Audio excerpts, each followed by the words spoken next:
Hello guys, meron po tayong repair guys na Dickensi na 300.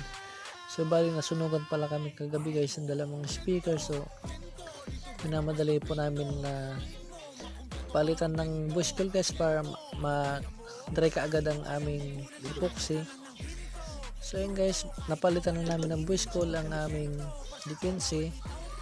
So bali ang cost nito guys, siguro sa sobrang lakas hindi kinaya ang power amp namin kasi naputol yung pigtail niya guys. So naganap po ako ng guys ng rubber wire na pandugtong. So naremedyo na lang guys kasi yung pigtail guys hindi pwedeng idugtong po yun dahil pag umiinit po guys is malulusaw lang po yung solda po.